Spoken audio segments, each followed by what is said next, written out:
There are also a lot of crows in this area, and we're going to find as we go along that crows are representative of a certain goddess that we've heard of before.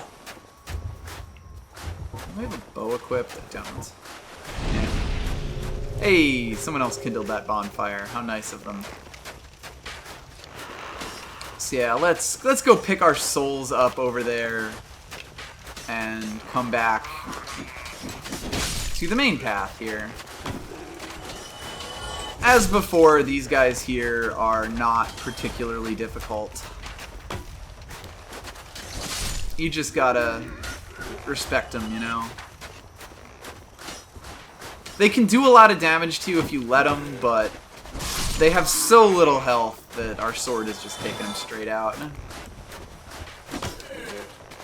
And they have so much wind-up on their attacks that it doesn't really matter. So yeah, let's get these 20-some thousand souls. I'm not ready to just give those up quite yet. 30,000 now. But we'll leave those birds to their own thing. I don't think they really chase you extremely aggressively, at least not all of them. So,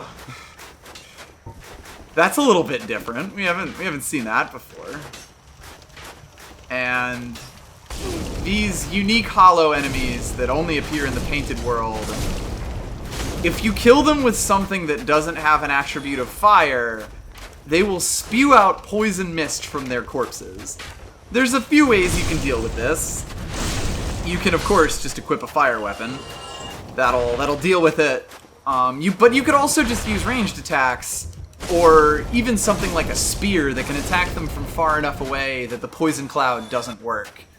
It's the sort of thing that, like, there's a thing you were quote-unquote intended to do with it, but the game allows the player to have several other strategies, which is another thing that sort of points to this being a beta level kind of thing. You know, it shows a lot of the early design decisions of Dark Souls in it. Oh yeah, I think I could have fallen off the other area and grabbed that thing there. Let's take a look in this basement first, though. I do want to get everything. Oh yeah, and here we find these kind of scared and creepy white rats that, again, I don't believe appear anywhere else in the game. Oops. We also find the soul of a brave warrior. And I guess humanity, because the rats will drop it. God, I love how just desolated this area is. You really see, like, this area tells a lot of story just by the way that it is completely in ruins. I mean, Undead Burg is basically a destroyed town, but the Painted World is actually even more destroyed. There we go. Yeah, we can fall down in here and pull out a dried finger, which is a bit creepy. Let's get indoors, because I think the crows won't attack us here, and take a look at that finger. Ugh. Find it here, I believe. Towards the bottom, actually. Yeah, right, the last item in our inventory. And you'll notice that the consumables inventory actually has a very set order. So for something to appear below the dark sign is quite interesting. Dried finger with multiple knuckles. Shriveled, but still slightly warm. With this many knuckles, surely it cannot belong to anything human. Ugh. And we can equip it too, but maybe let's don't do that. Instead, let's continue. You'll notice there are quite a few of these guys, like, bodies hanging over on the, just various places around here. Let's first take out this guy. And, oh, surprise, it was a trap. Except these guys aren't exactly all that dangerous to us. That guy's a little bit more so, though. Always make sure you handle these guys, because, as you can see, they blow fire as well. They make these enemies extremely dangerous.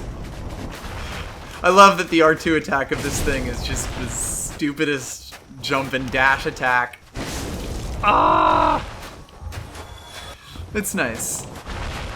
Down here you find a jump, but I think you can also get to there from other means. So let's not quite resort to that just yet, unless I can't find any other way to do it. Yeah, because it's a fire attack, and because our shield doesn't exactly stop fire damage very well, those will actually do a decent amount of damage to us if we try to just turtle up. Over here, we can knock down that corpse, and this is another one of those, like, promise things where you cut down this here and the item falls down there, so you know that eventually you're going to break out into this courtyard. It's really good design. Oh, hello. Thanks for letting me finish my speech before my gameplay interpretation before I went and killed you. Of course, we also see that there's a ladder over here and a path, so let's see if we can't make our way upstairs. This level does branch a ton. Like, it's very compact in a way that a lot of the rest of Dark Souls isn't, but in itself, it's an extremely tightly designed level that branches off kind of in, I guess, a microcosm of the way that Dark Souls itself branches off. We also get this, which is like a jump that you might not be sure that you can make, but they kind of taunt you with an item on the other side. I really like that kind of design there. So let's make the jump. First try. Nailed it. We actually find over here the area where a lot of the toxic guys were hiding. They ran down at first, but they all dropped down when we went to go get that guy over there. But if you were to try to just run straight through this encounter, it can actually become very, very difficult very, very quickly. Over there, we found an egg vermifuge, which, if you'll remember, was the item that got the egg thing off of our head before, removes parasitic egg from a body.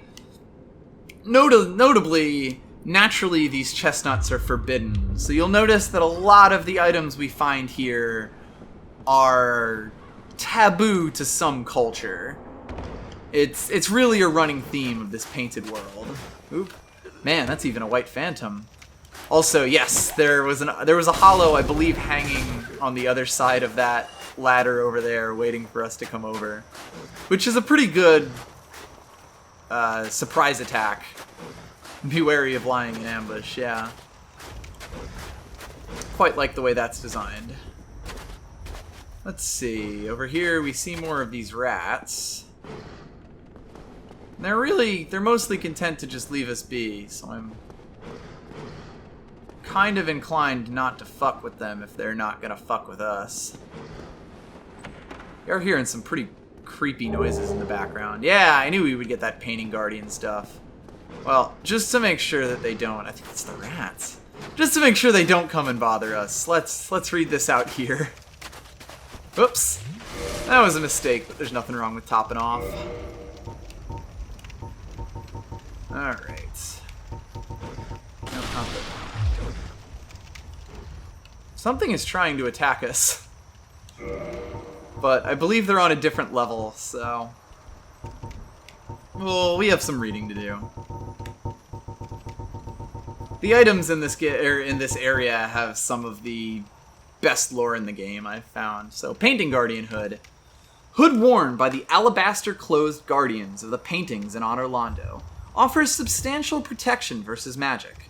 They have guarded the great paintings of Ariamis for ages, passing their duty down through the generations, but the reason for doing so passed from all memory long ago.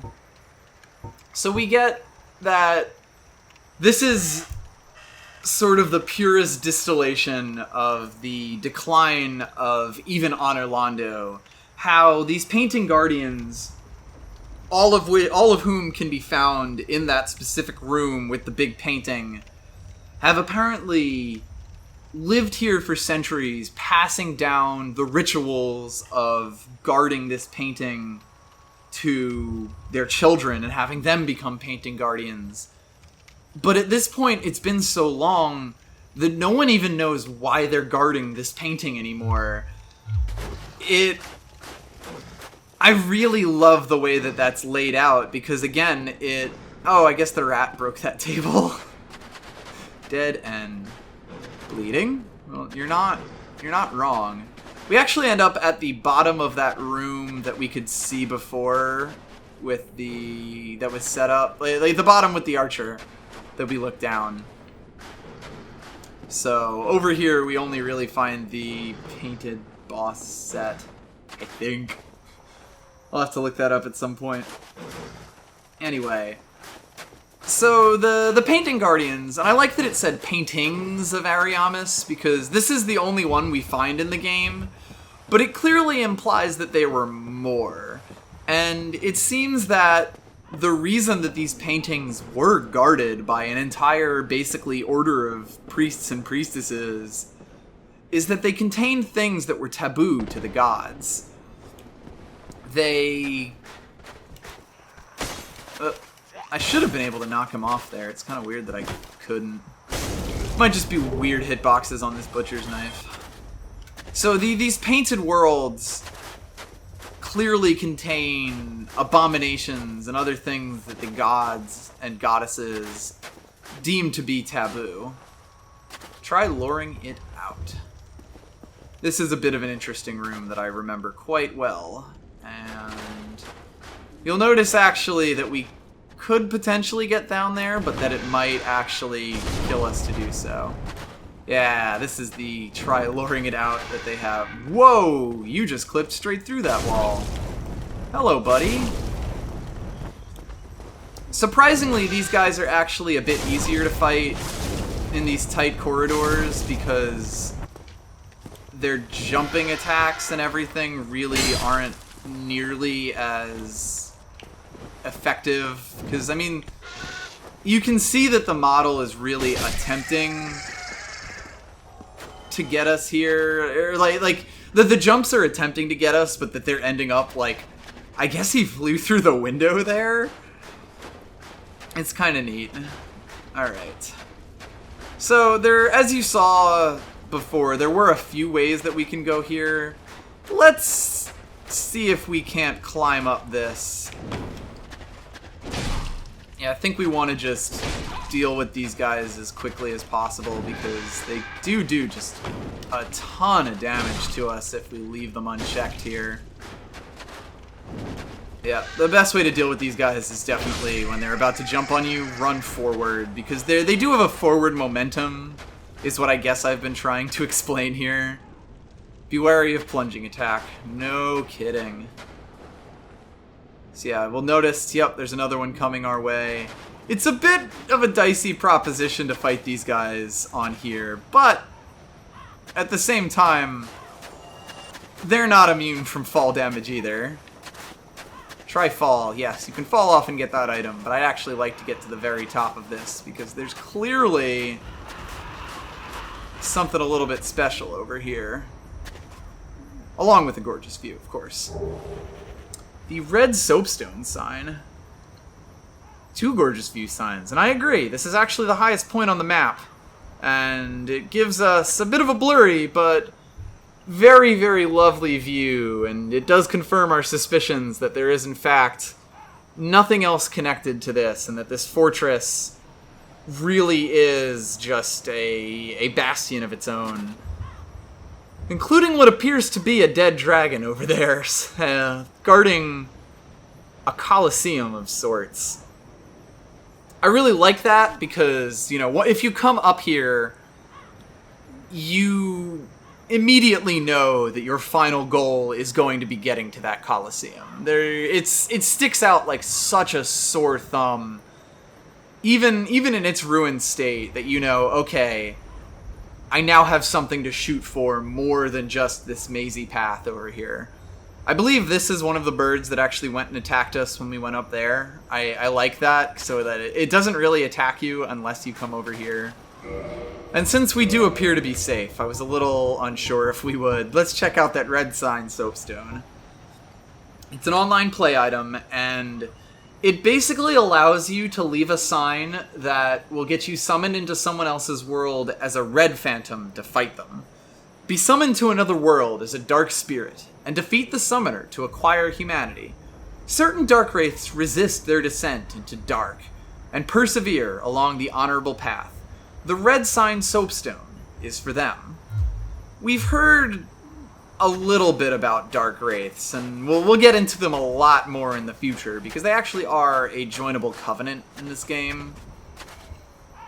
But this essentially shows that they were sort of like a dark corruption that you could that could have overcome you, where you needed to fight people.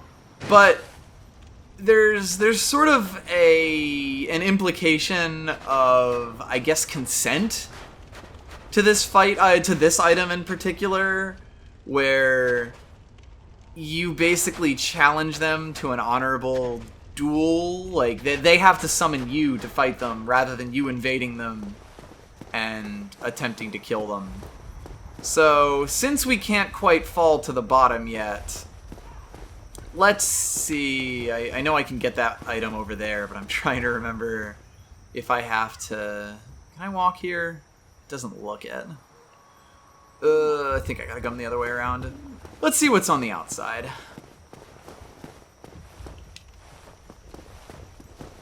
Over here, we actually find a pathway to that Colosseum. Liar. I bet there was an illusory path sign around here at some point. And we see that dragon over there, but I think I'm gonna just let that be for a little bit. Try projectile. I got a little bit spooked by that white phantom there. Or that shadow. Over this way, we actually do find the path down to the bottom of this, and that's good. Because... damn it. I definitely want to open that door. Somehow. Imminent Dark Wraith. Uh-oh.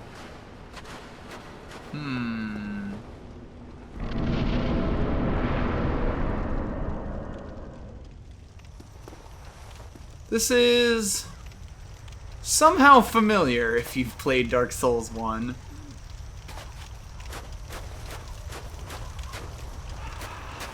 Ow. Somehow very familiar if you've played Dark Souls 1. These enemies are very similar to the Phalanx. That is, I guess, the quote-unquote first boss of Dark Souls 1. That there was, yes, the corpse that... Oh, stop it. I'm trying to give an explanation of a video game. I'm trying to do a Let's Play, you jerks. Let's back off a little bit. I am right next to where the door actually is here. There we go. So yeah, that item that we picked up there with the humanity was actually the one that we dropped down back at the start. So yes, much like that Phalanx, this one is also weak to fire. It's quite tough, though, without a pyromancy hand, so I think I'm gonna just try to avoid it for now. It's a respawning enemy, and you can farm a lot of souls off of it. Try Labyrinth, because it's locked. Yeah, we see this path actually splits up into this, like, chapel-type area here that seems to have this pulpit and an area in the back, and then a bunch of seats here for a congregation. So it does seem like, despite this being a land of abominations, that this almost feels like a fortress of sorts. Really, you get this sense of like a mixed use kind of thing, like perhaps Ariamis originally created these worlds as sanctuaries, but then it was realized that it was a very effective way of quarantining off things that were unholy. There's a ton of implied story that is basically all its own thing over here. And I quite like that. You know, even these hollow enemies, you could see this as being like a prison of sorts, really. You know, for all of these hollows here to have tried to form their own society. There we go. This is actually something we saw at the very beginning, so definitely going to want to pick that up. There's a lot of implications of the way that this whole place is laid out as a fortress like this that has such a strange menagerie of enemies. Over here... yeah, I guess I have to go down, don't I?